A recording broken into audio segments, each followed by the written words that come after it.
IDF soldier Chaim Malespin, since October 7th, you have been deployed for 734 days. You are on the ground. We want all the details. What is happening right now? Absolutely what you think. A lot of troops leaving, a lot of troops withdrawing from the front. What I'll say is that there's some skepticism. I mean, everyone's just over the top with anticipation for, it's like a mixed emotion, you know, because, and just put it this way, Gregorian calendar says October 7th, but on the lunar calendar, we still haven't reached Simchat Torah, which is the 8th day, you know, the end of our tabernacle season. It was the last day of tabernacles. It was actually the 8th day. It's a 7-day festival, but on that 8th day is the day that we were massacred and our brothers and our sisters, our sons and our daughters were taken hostage. So that day's coming up. It actually comes out Tuesday of next week is that day, Simchat Torah.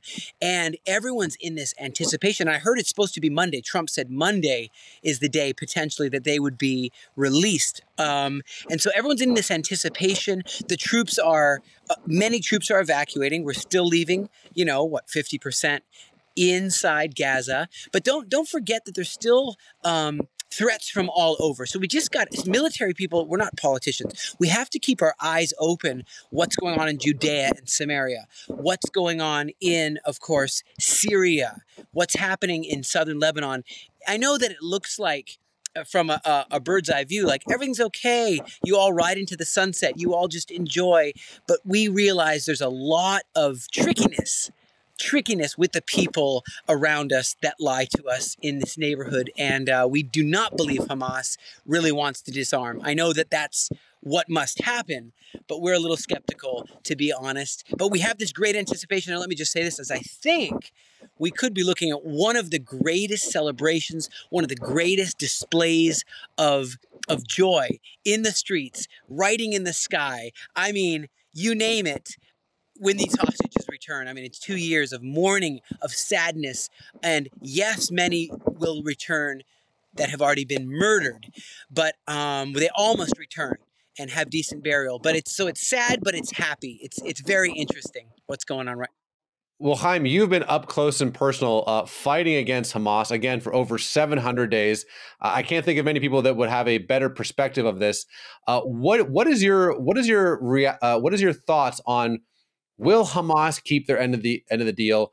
What's actually happening on the ground? Will Hamas just, like you said, ride off into the sunset? As someone who's seen them up close and personal, what do you think their next move will be? Will they release all the hostages, move to some random country? Where do you see this going? I think it's important to look at the history, to be wise and learn from the history. What did they do in Judea and Samaria? Hamas, okay, in year 2000, the early 2000s, what were they busy doing before they were elected to Gaza, before they became the murderers of Gaza who killed the Fatah in Gaza? What were they doing before that? They were doing what's called an intifada. They're hell-bent on killing Jews. That's what, I mean, we've done an interview, we've done multiple interviews with Hamas, with Nukhba, and that's what they say. They say we're not interested. The question was asked in Arabic. What do you think? Was it worth it? Was it worth it that the entire, the place is pretty much reduced to rubble because you're using these buildings, because you're attacking from, these areas can hurt our soldiers when they're used against us. Is it worth it? Look at what's happened to the country because of what you've done, because of your massacre, that you continue to shoot rockets. Even now, they tried to take soldiers captive just now. I mean, rockets just now. Okay, just now we're talking about. Is it worth it? He says, as long as there's blood in my body, I'm going to be killing Jews.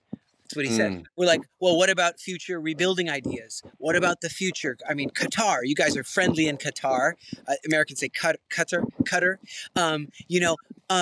What about that?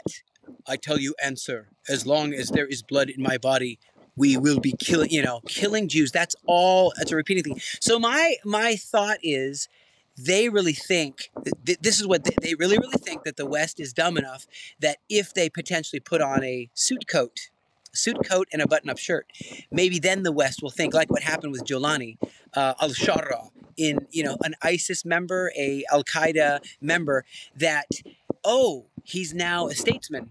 Oh, wow, he's an honest person. He's one of the West now. So I think that could be a ploy they may try to use. I don't think that the West is really as gullible as they think they are, or as, just uneducated, or they don't look back. But I think it's always important to look back. What were they doing before they were elected? They were, and what were they using Judea and Samaria for? Everything in Judea and Samaria, before we put checkpoints up, they were trying to perform suicide vests, and they were blowing up Sbarro's Pizza, the Dolphinarium. My own mother was almost murdered. She missed her bus, but that bus blew up, and people were killed. Almost everyone was killed. I walked through the bodies in 2000 and is it year 2000? Year 2000. The Hamas did that before they were elected. So I really don't believe that they are going to just disarm. I believe they're going to try to do every trick in the book to, to stay in power, or to at least come back. Maybe they'll say we'll come back through tunnels, that once they're able to redig tunnels and then do a massive comeback. I don't know exactly what they've got up their sleeve, but I'm sure they got something up their sleeve. Absolutely. Well, Chaim, if this is the first time people are meeting you, what have you been doing in your deployment with these tunnels? What has been your responsibility the past 2 years? Yeah, so since we helped to found the tunnel unit, we studied some of America's Vietnam, the war, studied a little bit of the tunnel rats, and that's what they were called, nicknamed the Americans who would go and fight the communist Viet Cong. And underground. So we had to formulate after, Gilad Shalit really made us understand we can't mess around with this. We need to formulate a world-class action team, an elite unit, that's us, Yahalom, the Combat Engineer Corps Elite Unit for Special Missions, to be able to find and destroy these tunnels. So that's what we've been doing for the past, it's like 20 years of developing strategies. And of course, it all really, really ramped up in this war, where we've had to go and map them, go and then blow them up, essentially. And there's many ways of doing that. I don't want to go into the exact strategies. Many of those are secret. But I will say that it's very dangerous to go to and from tunnels. And there's tunnels also in southern Lebanon, as you know, that the Hezbollah terror group that is operating southern Lebanon, we continually try to ensure they won't redig those, and they won't reuse those for terror. But when you think of the Seven Front War, and you think of all we've been through with the terrorists in Yemen, called the Houthis, the terrorists in southern Lebanon, called the Hezbollah, the terrorists in Judea and Samaria, the ones in Iraq, the Badr Force, Jabhat al-Nusra over in Syria. You look at what's going on with the Islamic Jihad and, of course, Izz-al-Din al-Qassam, the al-Qassam brigades. You look at this, and then Iran.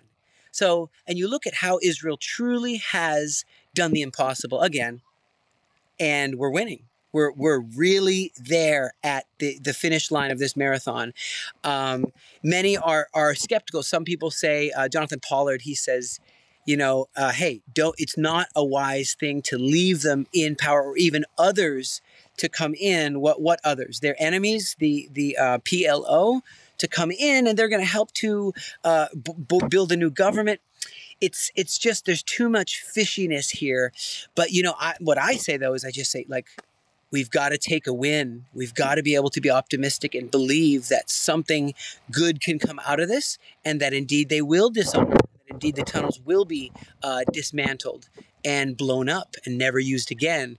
I look at the prophet, I look at what's going on in the book of Joshua, that Gaza is promised land of Israel. It says that Gaza is promised to Israel. And I think that when I look at the Bible, because every one of my videos that I do, I also run a charity called the Aliyah Return Center. We've been helping heroes on the front lines. We've been helping new immigrants. We help Arabs too, that are Arabic people that are struggling because of this war here in the Promised Land.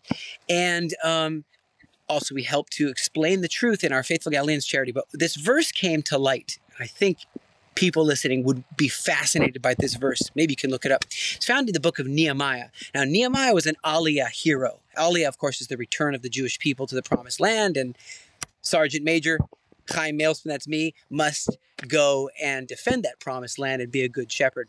But you find in Nehemiah chapter 8, look at verse 15, and you see gathering of the branches, putting it on the booth. Okay. Verse 16, celebration, you see, verse 17, the captives, the hostages, it says the captives return and they go and celebrate with great joy in the tabernacles. So people were saying, my, oh my, people here at the Aliyah Return Center were saying, my, oh my, could that be a repeat of history where the captives return again and celebrate? I just think it would be so phenomenal if on the very day that we were taken, again, not October 7th on the lunar calendar, the end of the Tabernacles day would be Tuesday. If that happens, it's like, what is going on? How can exactly to the day the return happen? I mean, I don't know, but what I'm trying to say is I can hold on to hope. I can be skeptical. I can be skeptical. We can be very skeptical. Those who lost limbs can say, are we just in some way or another returning to square one? Are we in some way or another playing into the hands of those who want a Palestinian state, putting Hamas or some other group, a terrorist group, right there in the old city of Jerusalem? Can you imagine? You've been here. Can you imagine you're walking, you're having your dinner in the old city of Jerusalem, and you bump right into a bunch of Hamas fully armed with RPGs, bombs, rockets right there in the old city? That would be unthinkable, right? But people don't know what it looks like. You know, this shape of the Judea and Samaria surrounding Jerusalem, with Jerusalem right in the middle. It's like a Pac-Man, you know, eating Jerusalem. You look at how that looks. It's very interesting. If you look at a map of Judea and Samaria, it surrounds and it's like eating Jerusalem. You wouldn't want that to be the reality. But I'm telling you, that is what some people, for lack of knowledge, they're perishing for lack of knowledge. And they don't know that that's what a Palestinian state would do. And it could be that we're playing into the hands of that agenda. Well, Chaim, I appreciate your perspective. Obviously, you are on the ground. You are a wealth of information, and you give us a look into a tangible reality that most of us just see through headlines. You're there. You're on the ground. So appreciate your time, my friend. So we'll talk to you soon. But for now, God bless. Thank you for keeping the soldiers in prayer. It's not over till it's over. We're still in Gaza and other places. Keep us in prayer, even in these times, for full and complete victory. And notice one last thing. Notice how in the world, all these chants of Israel's bad, Israel's bad, it's all silent now. Why aren't they saying, yay, hooray, Israel's, because they see that victory is indeed happening for Israel. God bless you and happy tabernacles.